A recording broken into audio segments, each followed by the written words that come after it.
I was the officer in charge of optical instrumentation at Vandenberg Air Force Base in the 1369th Photo Squadron.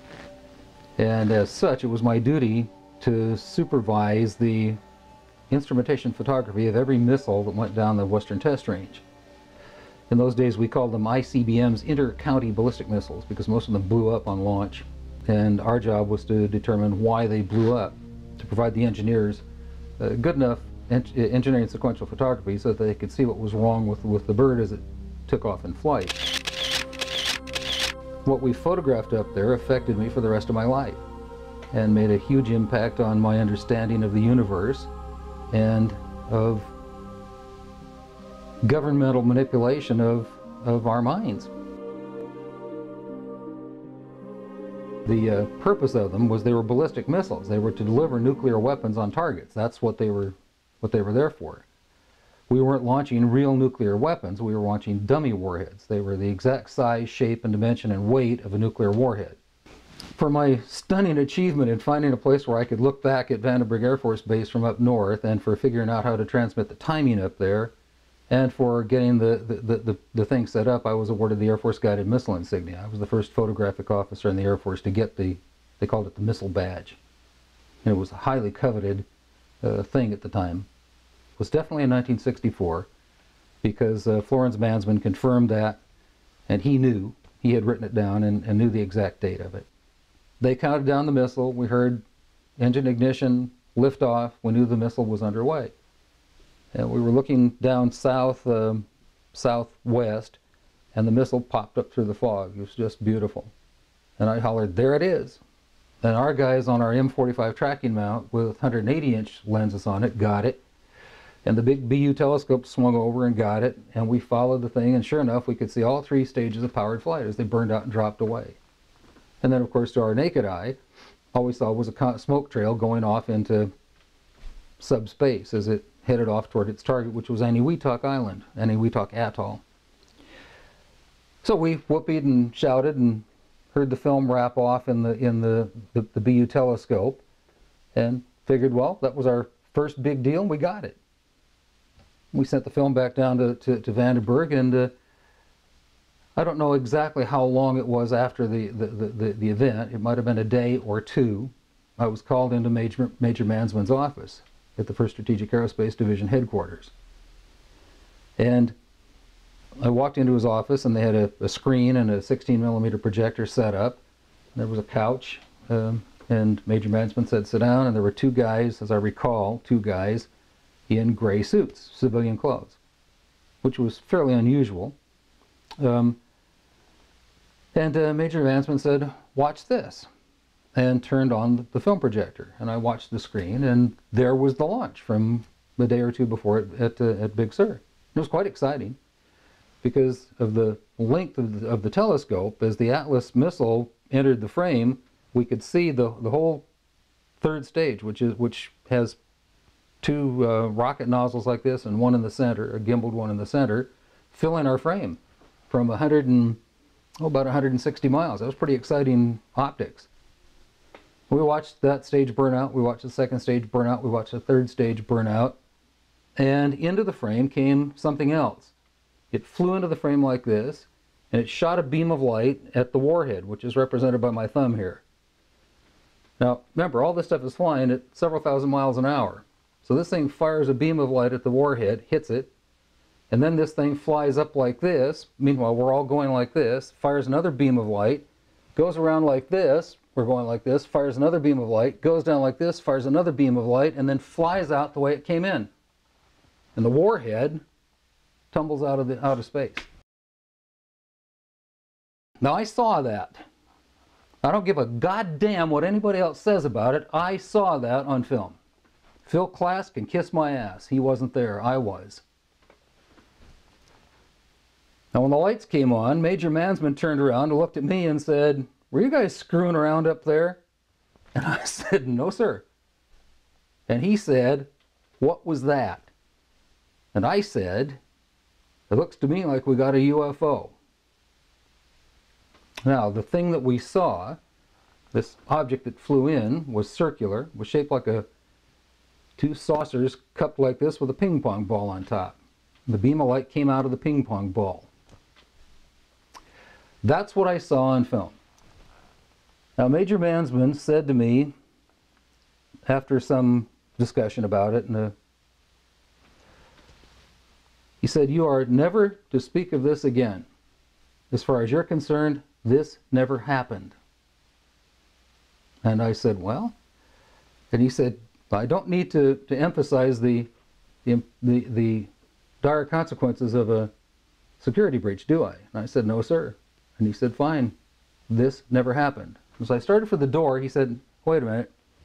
He said, "Years from now, if you're ever forced by someone to talk about this, you are to tell them it was laser strikes, laser tracking strikes."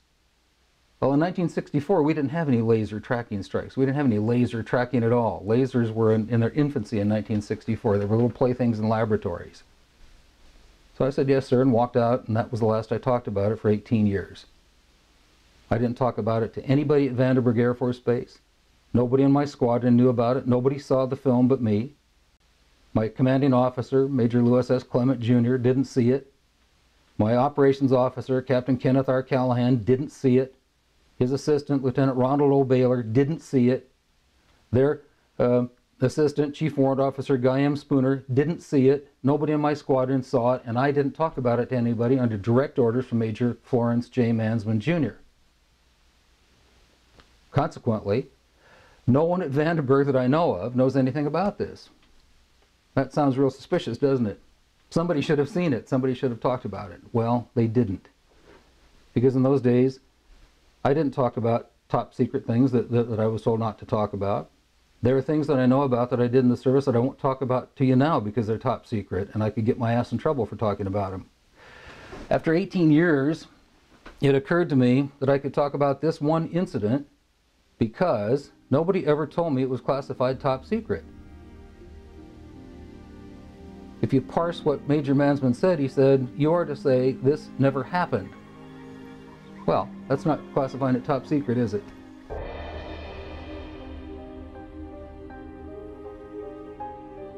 Didn't happen to anybody else. It's not a secondhand story. This happened to me. And I was a part of a United States Air Force cover-up for 18 years. The object, the points of light that we saw, the warhead and so forth, were traveling through subspace about 60 miles straight up. And they were going somewhere in the neighborhood of 11 to 14,000 miles an hour when this thing caught up to them, flew in, flew around them, went like this, and flew back out. Everything was going about between 11 and 14,000 miles an hour that way. It was saucer-shaped, it was circular and rounded on the top and bottom, and it had a little dome right straight in the center of it, from which this beam emitted. After that article hit, the shit hit the fan. I started being harassed at work. I started by odd telephone calls that would come during the day. At night at my house, I would get telephone calls all night long, sometimes 3 o'clock in the morning, 4 o'clock in the morning, midnight, 10 o'clock. People would call and start screaming at me. "You're going down, motherfucker! You're going down, motherfucker!" And that's all they'd say, and they'd keep screaming that until I finally hung up the phone. One night, somebody blew up my mailbox by putting a big load of skyrockets in it. The mailbox went up in flames, and that night at 1 o'clock in the morning, the phone rang. I picked it up, and somebody said, "Skyrockets in your box at night. Oh, what a beautiful sight, motherfucker." And things like that have happened on and off since 1982. I told you that since this History Channel thing came up, and since you've started asking questions, and obviously this thing is in the wind again, I'm starting to get telephone calls again. My wife and I get phone calls out here in Nowhere, Illinois, where we've retreated out to our farm. And what have some of the recent calls been? What have they been saying? They don't say anything. They simply, you pick up the phone and say, "Hello, hello," and there's a click. It's disconcerting. Yeah. But I've learned to not give a flip. I just don't care anymore. What are they going to do, kill me? What are they going to do, discredit me? Are they going to do any more than Philip Klass has already done to me? Are they going to make me look foolish? That's about all they can do. I believe, it's a belief system of mine that this nutty fringe around UFOs is part of the sort of concerted effort to keep serious study of it down. Anytime anybody tries to study this subject seriously, we're subject to ridicule. I'm a full professor at a relatively major university, and I'm certain that my colleagues at the university laugh at me and hoot and holler behind my back when they hear that I have an interest in studying unidentified flying objects. And that's just one of the things that we have to live with. Was I in the Air Force? The Air Force denied it. Was I ever at Vandenberg? Well, of course I couldn't, because I wasn't in the Air Force. How could I have been at Vandenberg? Did I put a tracking site at Big Sur, California? No, there was no tracking site at Big Sur, California, which is a crock. The tracking site at Big Sur, California is still there right where I put it, and they use it to show you every time the space shuttle lands in California, that's where you first see it from. And they're still photographing missiles from Vandenberg from that tracking site. At any rate, to corroborate my story, Lee Graham tracked down Florence J. Mansman Jr., the same major who had ordered me to shut up about it. He was now a PhD from Stanford in nuclear physics, I think. I'm not sure what his background was, but it was a PhD from Stanford, and a rancher in Fresno, California. And he wrote to Lee back saying, everything Bob said in his story is absolutely true. He corroborated my story. And he continued to do that year after year. Every time somebody brought it up, every time somebody would contact him, he corroborated my story by saying, yes, that's exactly what happened. It takes a lot of guts to do that. I became a fan of Sonny's. He's now deceased. He was my hero for a while. I wasn't in the room at the time, but what happened to the film is an interesting story in itself, as Major Mansman told me and other people. Sometime after I had gone, the guys in civilian clothes, and he said there were 3 of them. I remembered 2. He said there were 3 people from this agency, and I thought it was the CIA. He said no, it wasn't the CIA, it was somebody else, and I never did find out who it was. He said what happened is this. They took the film and they spooled off the part that had the UFO on it, and they took a pair of scissors and cut it off. They put that on a separate reel, they put it in their briefcase, they handed Major Mansman back the rest of the film and said, here, I don't need to remind you, Major Mansman, of the severity of a security breach. We'll consider this incident closed. And they walked off with the film. Major Mansman never saw it again, and as far as I'm concerned, or nobody else ever saw it again, certainly not at Vandenberg. I'm certain that it left Vandenberg and went somewhere else. Major Mansman, who was a very good reader of film, said that the feeling at the time was that it must have been extraterrestrial. That they assumed that the beam of light that struck the warhead, the dummy warhead, was some sort of plasma beam, because it looked like a plasma beam. And they were assuming that it was something like that.